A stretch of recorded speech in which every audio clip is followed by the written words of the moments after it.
జిల్లా నాయుడుపేట మండల పరిధిలోని తిమ్మాజికండ్రిగా గ్రామ సమీపంలో స్వర్ణముఖి నది ఒడ్డున ఉన్న అభయ అనుగ్రహ వెంకటేశ్వర స్వామి ఆలయాన్ని శుక్రవారం టీటీడీకి చెందిన అధికారులకు అప్పగించారు. ఇప్పటివరకు ఆలయ ట్రస్టీగా ఉన్న పొనుకోటి నరసింహరావు ఆలయానికి సంబంధించి ఆస్తులు తదితర వాటిని లాంఛనంగా టీటీడీ అధికారులకు మాజీ ఎంపీ, టీటీడీ మాజీ బోర్డు సభ్యులు నెలవల సుబ్రహ్మణ్యంతో కలిసి అప్పగించారు. ఈ సందర్భంగా వెంకటేశ్వర స్వామి ఆలయంతో పాటు ఆలయ ప్రాంగణంలో ఉన్న శివాలయం, అమ్మవారి ఆలయాలను సైతం టీటీడీకి అప్పగిస్తున్నట్లు నరసింహరావు ప్రకటించారు.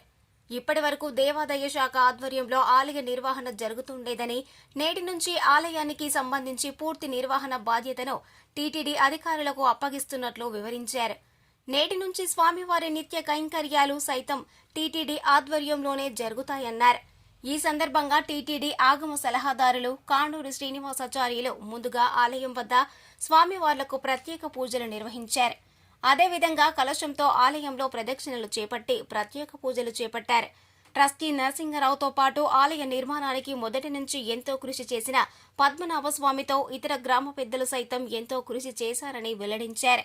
నేటి నుంచి ఆలయానికి సంబంధించి ఉభయదాతలు అందించే విరాళాలు సైతం టీటీడీ అధికారులకు అందించి రసీదులు పొందాలని టీటీడీకి చెందిన సూపరింటెండెంట్ జ్ఞాన ప్రకాశం వెల్లడించారు.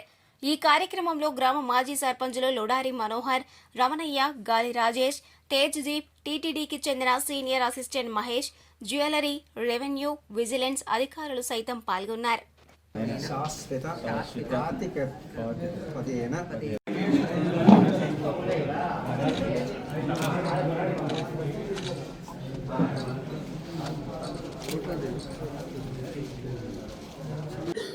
శ్రీ తిమ్మాజికండ్రిగ గ్రామంలో వేంచేసినటువంటి వెంకటేశ్వర స్వామి, అభయ వెంకటేశ్వర స్వామి యొక్క ఆలయాన్ని, దానికి ఇప్పటిదాకా ఇతోధికమైనటువంటి కృషి చేసినటువంటి మన నరసింహారావు గారి ద్వారా, పద్మనాభరావు గారి ద్వారా ఈ యొక్క దేవాలయాన్ని శాశ్వత ప్రాతిపదిక మీద మన తిరుమల తిరుపతి దేవస్థానానికి వాళ్ళు ఇచ్చి, దీనికి ఉన్నటువంటి మొత్తము ఏదైతే ఉందో అంటే సమస్తమున్నైనటువంటివి కూడా మన దేవాలయం అంటే దేవస్థానానికి సమర్పణ చేసేటువంటి విషయంలో మొట్టమొదటగా మన బోర్డు ద్వారా పెద్దవారైనటువంటి నరసింహారావు గారు అక్కడికి వెళ్ళి బోర్డులో దాన్ని సెలక్షన్ చేయించడం వల్ల అక్కడ ఉన్నటువంటి మన ఈవో గారు, జేఈఓ గారు అందరూ కూడా ఒక నిర్ణయానికి వచ్చి దానిని మనకు హ్యాండ్ ఓవర్ అంటే తీసుకోవటానికి మనకు ఒక పత్రం కూడా వాళ్ళు ఇవ్వటం జరిగింది. అదే రకంగా వీరు కూడా సమస్తమైనటువంటి ఆస్తిపాస్తులు ఏదైతే ఉందో మొత్తం కూడా మేము రాసిస్తామని వాళ్ళు కూడా సుముఖంగా వ్యక్తం చేసి వాళ్ళు కూడా పత్రం ఇవ్వటం జరిగింది.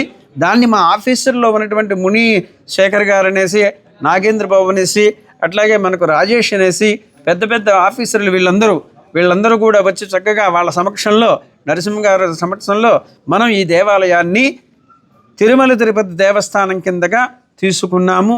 ఇక మీదట ఎటువంటి కార్యక్రమాలు జరగాలన్నా దేవస్థానం యొక్క అనుగ్రహ అంటే దాని యొక్క ఆజ్ఞ తీసుకుని యాజ్ ఎ పర్మిషన్, అంటే దాన్ని ఏమంటారంటే పర్మిషన్ అన్నమాట. టీటీడీ పర్మిషన్ తీసుకుని ఏ కార్యక్రమం చేయాలన్నా ఇక మీదట చేయాల్సి వస్తుంది. కాబట్టి చక్కగా ఈ దేవాలయం మనం అందరం కలిసి ఇంకా ఇతోధికమైనటువంటి చక్కగా అంటే మొత్తం ప్రపంచానికి తెలియజేసేటట్లుగా మనం దీన్ని మనం అభివృద్ధి చేయొచ్చు. ఎందుకంటే మనకు ఎస్పీబీసీ ఛానల్ ఉంది, అట్లాగే లోకల్ ఛానల్స్ చాలా ఉన్నాయి. వీళ్ళందరి ద్వారా కూడా ఈ అభయ వెంకటేశ్వర స్వామిని గురించి ప్రపంచానికి చాటి చెప్పుతూ దీన్ని మనం దినాభివృద్ధి చేసుకుందామని అందరం కూడా కలిసి ప్రతిజ్ఞ చేస్తూ శ్రీమన్నారాయణ స్వరూపమైనటువంటి వెంకటేశ్వర స్వామిని ప్రార్థన చేద్దాం. ఓం నమో చెప్పండి. వెంకటేశాయ. ఓం నమో వెంకటేశాయ.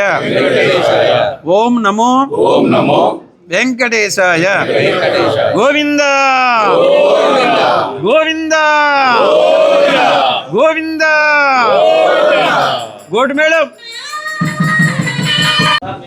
ఓం నమో వెంకటేశాయ. శ్రీ అభయ అనుగ్రహ వెంకటేశ్వర స్వామి ఆలయం ఇది శ్రీ పద్మనాభ స్వామి గారి సంకల్పంతో, వారి యొక్క దీక్షతో ఇది మేమందరం కలిసి, గ్రామస్తులము మేమందరం కలిసి పూర్తి చేశాము. దీని నిర్వహణ కోసం తిరుమల తిరుపతి దేవస్థానం వారి కార్యనిర్వాహక వర్గాన్ని కోరడము, వారు దానికి సమ్మతించి, ప్రభుత్వం కూడా సమ్మతించి ఇమ్మీడియట్గా జీవో ఇవ్వడం, ముఖ్యమంత్రి గారికి మరియు దేవస్థానం చైర్మన్ ఈఓ గారికి గ్రామ దేవస్థానం ఆఫీసర్లందరికీ కూడా కృతజ్ఞత అభినందనలు వాళ్ళు తీసుకుంటున్నందుకు.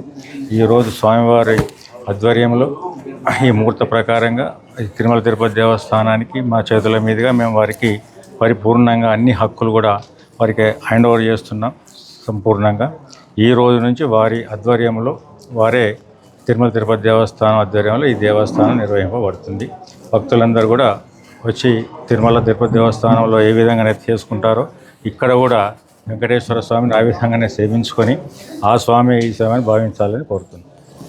మరిన్ని న్యూస్ అప్డేట్ కోసం A3 న్యూస్ ఛానల్ని సబ్స్క్రైబ్ చేసి బెల్ ఐకాన్ను ప్రెస్ చేయండి.